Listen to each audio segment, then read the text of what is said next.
हमारा परम कर्तव्य है कि भगवान हमें मिले। हम तो भूल गए हैं भगवान को।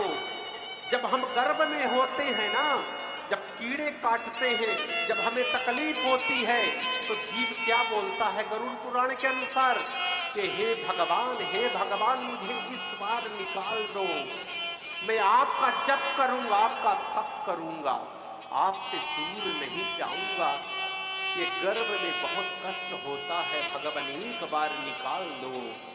और जैसे ही जीव को धक्का लगता है वायु का, जब बाहर आता है तो कहता है मैं कहाँ आ गया।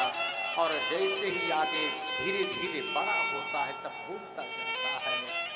आपने छोटे बच्चों को देखा होगा, कई बार वो हंसते हैं, कई बार रोते हैं, कई बार अपने आप हंसते हैं कि याद आती है कि भगवान से मैंने क्या वादा किया था। वो बातें तो करते हैं, इसलिए छोटे बच्चे को पैर से कभी नहीं छूना चाहिए, अग्नि को पैर से कभी नहीं छूना चाहिए, अपने बड़ों को, गुरु को, गाय को, संतों को कभी पैर से नहीं छूना चाहिए, कुमारी कन्या को कभी पैर से नहीं छूना चाहिए, ये शास्त्र कहते हैं। और छोटे बच्चे को तो बिल्कुल भी पैर से नहीं छूना चाहिए। वो हंसता है, भगवान से बातें करता है, वो भगवान ही होता है।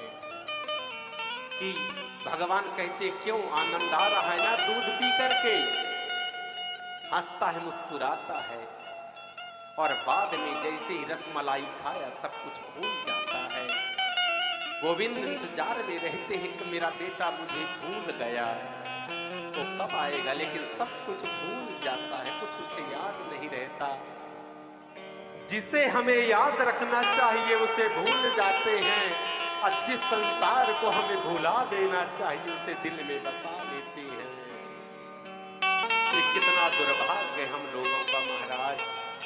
आपका बालक बड़ों को देख करके क्या करता है, पहले कि उसके चरित्र बता देते हैं, आपकी परवरिश बता देती है। आपकी परवरिश का आईना आपका पुत्र होता है।